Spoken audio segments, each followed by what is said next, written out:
In the headlines, Tinubu support organization endorses El-Rufai as Tinubu's running mate. Bandits kidnap another Catholic priest in Kaduna. As fill queues persist, NNPC steps up supply from 70 to 140 trucks in FCT. Away from Nigeria, China discovers 12 bodies after typhoon shipwreck off Hong Kong. Hello and welcome to Trust News Update. I am Ayuba Ilya. Thank you for joining.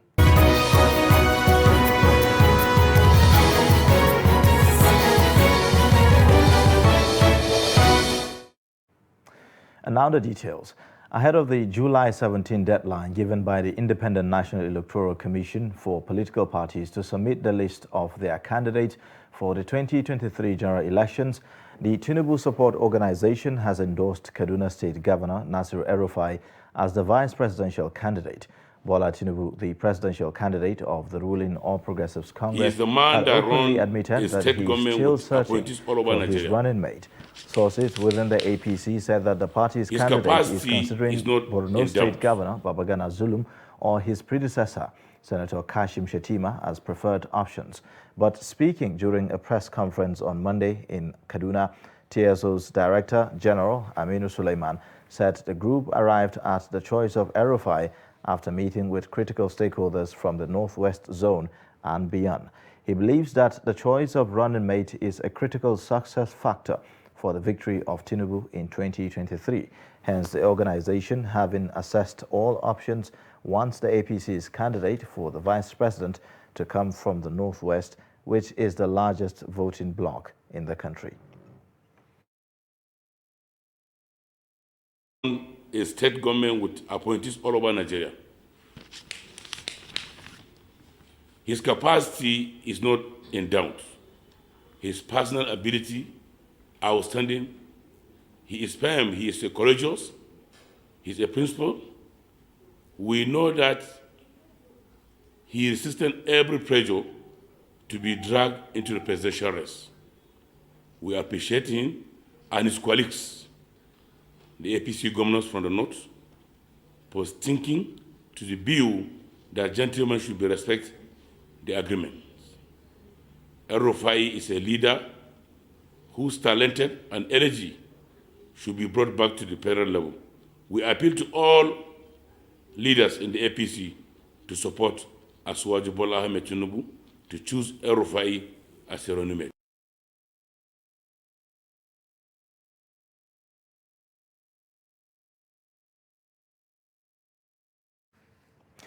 Meanwhile, Board of Trustees of the People's Democratic Party has set up a reconciliatory committee to meet with Governor Nyesom Wike of Rivers State over the fallout of the party's presidential primary and crisis trailing the nomination of a running mate.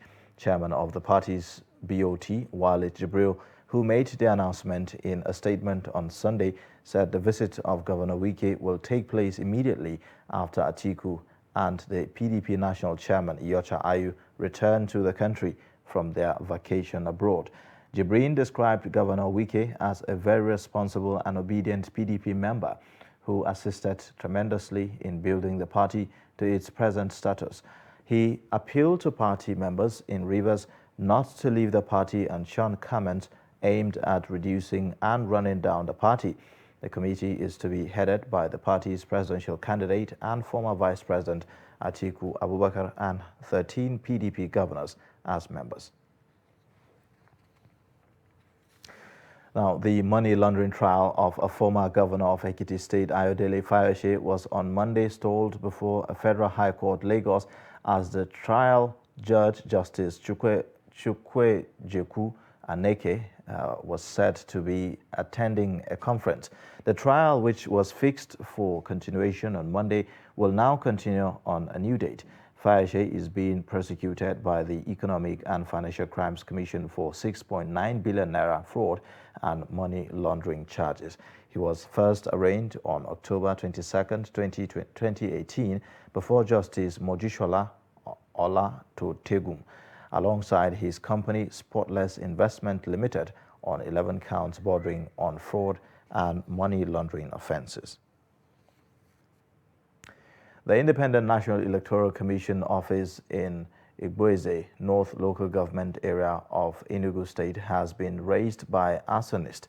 The office, situated at the council's headquarters in Ogurote, was set on fire late Sunday night, and the affected building was razed to the ground. Witnesses say that the State Fire Service, which has an office at Ogurote, could not move in to save the situation until security was provided. The only thing that the two fire trucks from Nsukka and Ogurote were able to do was to prevent the fire from spreading to nearby offices. Ablaze North and its neighboring Ablaze South local government area had been under attack recently by gunmen suspected to be affiliated to the indigenous people of Biafra. In response to the attacks, the state government has imposed a 6 p.m. to 6 a.m. curfew and has banned commercial motorcyclists in the affected local government areas. In a related development, Osun State Police have arrested a member of the National Youth Service Corps, Orji Desmond Nkenna, for allegedly diverting 38 permanent voters' cards that he was meant to distribute to owners. The Corps member is serving as an ad hoc staff at the INEC office at Atakumosa West Local Government Area in Osu. Hamid Oegbade reports that one of the residents who went to the INEC office to collect his PVC reported at the Divisional Police Headquarters in Osu that his PVC was taken by an unknown person. This led to investigation, which eventually revealed that the act was perpetrated by the Corps member in connivance with some chieftains of the People's Democratic Party. The police public relations officer of Osun State Police Command, Yemisi Opalola, confirmed the arrest of the Corps member and assured that he will be arraigned in court.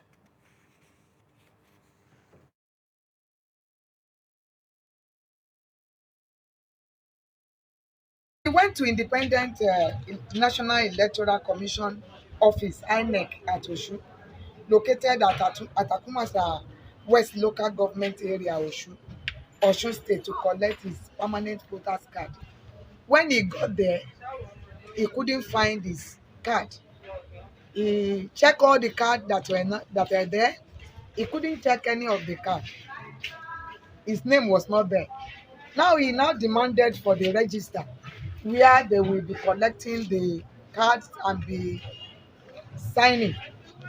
That was when he knew that his card has been signed by another person. On the second day, a man came to me. He said he's the honorable in charge of that ward that I'm distributing the card. That I should remove the cards that is belonging to his family, and most especially his friends, so that when they come back, because they were not around, so that when they come back, he will issue the cards to them. So, of which I agree that after all the exercise, he promised to dash me money. So along the line, I told him that if I should remove each card for him, that he will give me 1,000 naira for per card. He said that one is not a problem, that I should be rest assured that after everything that he will dash me money. In the meantime, the Independent National Electoral Commission has described the Sunday attack on its Igboweze North Local Government Area office in Enugu State as worrisome. INEC, in a statement by its National Commissioner, Information and Voter Education Committee, Festus Okoye, in Abuja on Monday, said that although no casualties were reported, 748 ballot boxes, 240 voting cubicles, and equipment were destroyed. Okoye said that the resident electoral commissioner for Enugu State, Emeka Ononamadu, reported that the office was set ablaze by arsonists at 11:48 p.m. on Sunday, July 3rd. He said that the commission was working to ascertain the status of voter registration machines for the ongoing continuous voter registration, as well as uncollected permanent voters' cards locked up in the fireproof cabinet. Now, another priest of the Catholic Church has been kidnapped by bandits in Kauru local government area of Kaduna State. The victim, Reverend Father Emmanuel Silas, was kidnapped from the parish rectory of St. Charles Catholic Church, Zambina, in Kauru local government area within the early hours of Monday. The incident comes less than 2 weeks after the priest in charge of the Kaduna Polytechnic Catholic community, Reverend Father Vitus Borogo, was killed in his farm at Kujama in Chikun local government area of Kaduna State. The police are yet to comment on the development, but the Chancellor of Kafanchan Catholic Diocese, Reverend Father Emmanuel Okolo, confirmed the incident, saying that they were able to know about the incident when the priest did not show up for the early morning mass on Monday.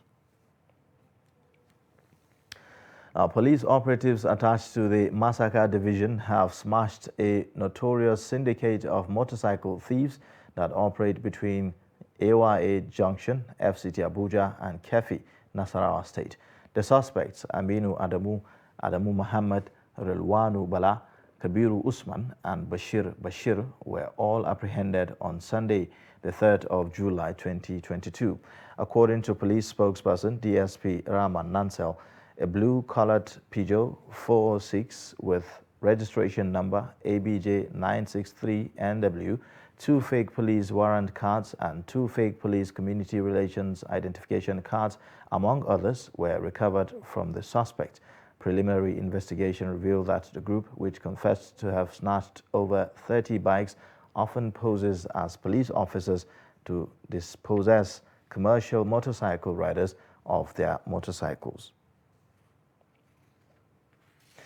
Now, daughter of the woman killed by bandits in Bauchi State has given a touching account of how the gunmen brutally killed her while attempting to avert abduction of her son.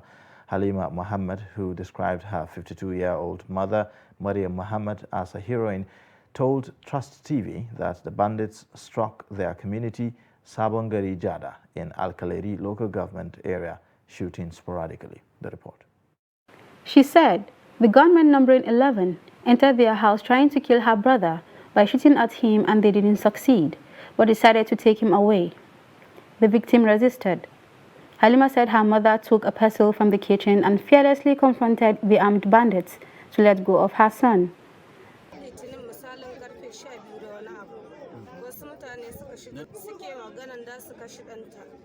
The bandits attacked our house on Monday at around 12 a.m. So my mother heard the bandits planning on how they would kill her son. Upon hearing this, she ran out with a pestle to help my brother. After some struggling with the bandits, they shot her dead. The bandits were 11 in number. Eventually, Halima's mother succeeded in breaking the arm of one of the bandits, who shot her before fleeing the scene. Council chairman of Alkaleri local government area, Yusuf Garba, said the bandits infiltrated the state through neighboring communities in Plateau and Taraba states. He said they attacked and killed 4 persons in some communities in Bauchi. The state governor, during a sympathy visit, charged citizens to join hands with security agencies and the government to prevent bandits from operating in any part of the state. According to the people of the area, the bandits came with heavy weapons. They appeal to the state government to provide security outposts in the area to prevent reoccurrence of the attack. You're watching Trust News Update. Coming up shortly. Migrant women farmers in Niger State. Details and more shortly.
Welcome back. Here is a reminder of our top stories.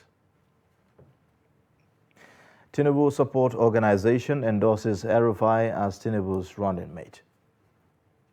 Bandits kidnap another Catholic priest in Kaduna.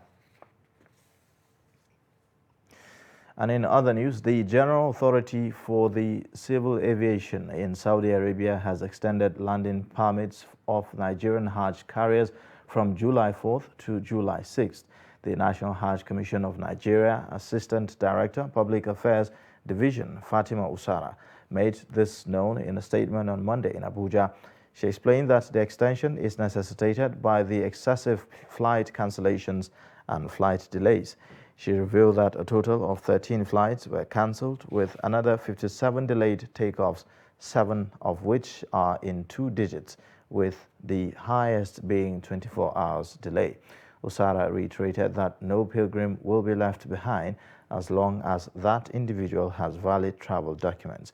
She appealed to intending pilgrims to remain calm and prepared for onward conveyance for the 2022 Hajj.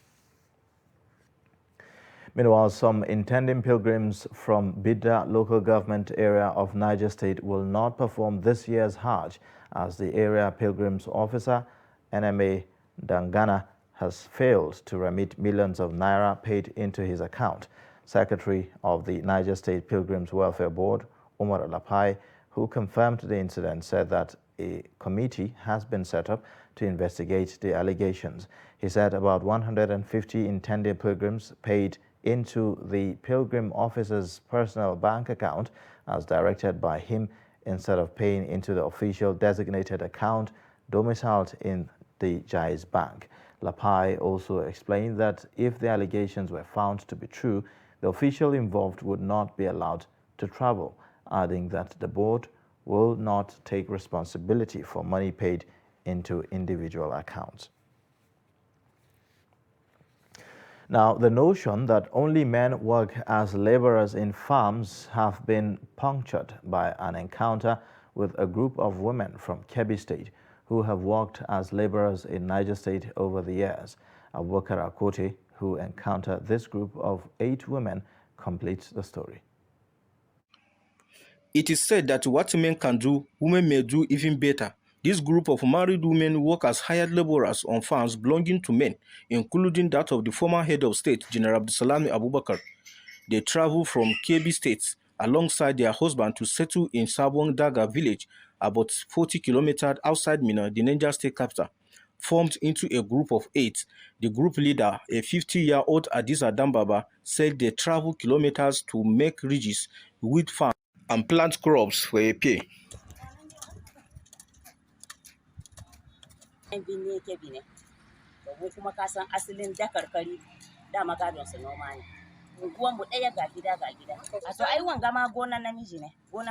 Farming has always been our pride.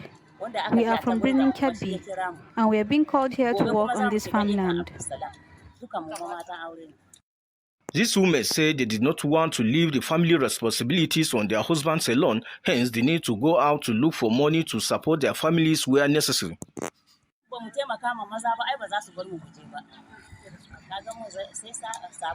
If I don't help my husband, who will I help? The reason why we are doing this is to help our husbands and children. Abubakar Akote, Trust TV, Minna. Now, returning commercial motorcycle operators of Adamawa origin have made a passionate appeal to the state government to urgently intervene and provide both palliative and long-term employment for them. The distraught operators made the appeal upon arrival in the state following the ban on their operations by the Lagos state government. Salis Lawan caught up with them as they disembark at Hayingada in Gire local government area of the state. In May 2022, the Lagos state government banned the use of motorcycles in 6 local governments, and after it set on an earlier effort at regulating activities in 2020 had not yielded desired results more than 2 years on. The enforcement commenced on 1st of June with the state government crushing motorcycles during enforcement. These operators of Adamawa origin, after several days on the road, have managed to move down what is left of their motorcycles and businesses home.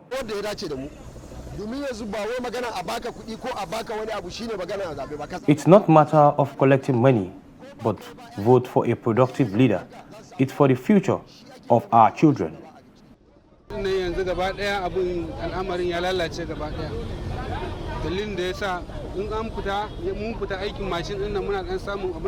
situation in Lagos now is worse. Anytime we go out with our motorbikes to work, our people will be arrested for one offense or the other. For those not working, who just stay idle and spend the little money they have with them, we are calling on the government to create enabling environment to make us contribute our own quota towards the nation building. This development has further highlighted the urgent need for various state governments to focus more attention on creating an enabling environment for citizens to engage in profitable business activities. The federal government has been called upon to find lasting solution to the continuous scarcity of premium motor spirit known as petrol in the Federal Capital Territory.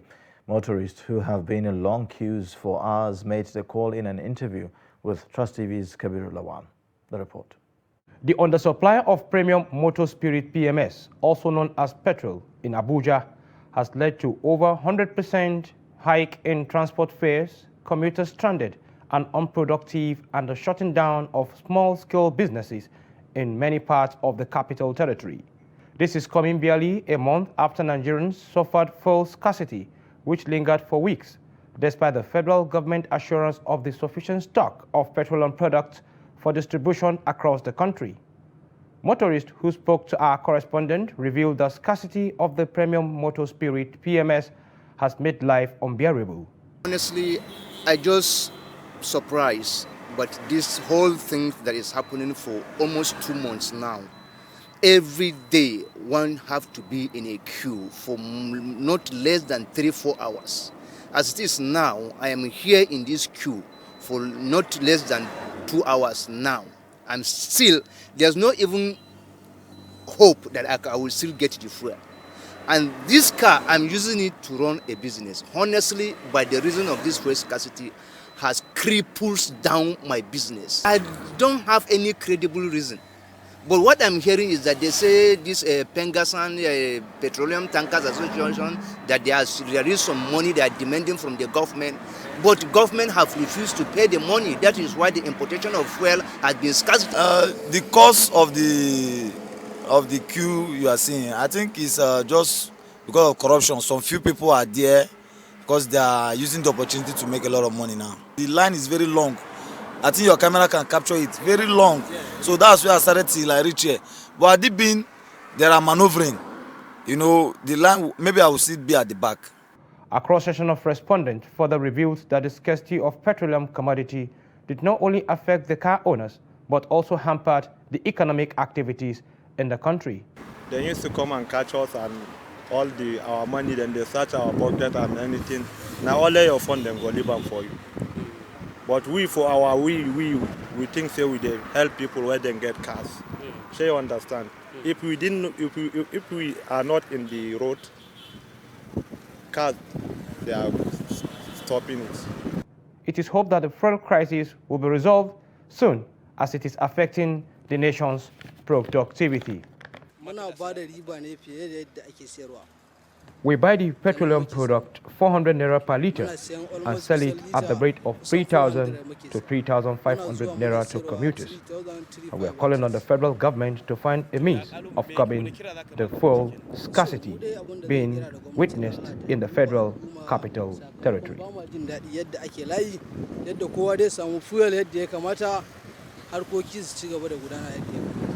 From Mabuchi in Abuja, Kabir Lawal, Trust TV News.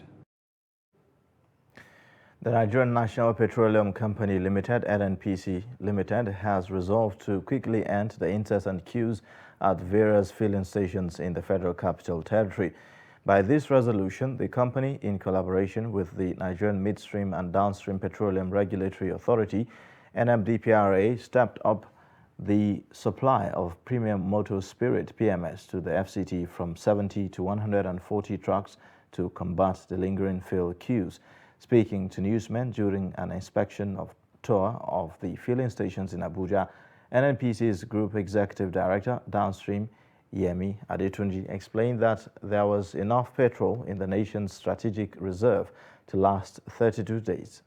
Earlier, the CEO of NMDPRA, Farouk Ahmed, said that the improvement in the supply of products from an average of 70 to 140 trucks was made possible by the presidential approval of a 10 naira freight rate discount increase to petroleum products transporters as part of solutions to the fuel supply challenge.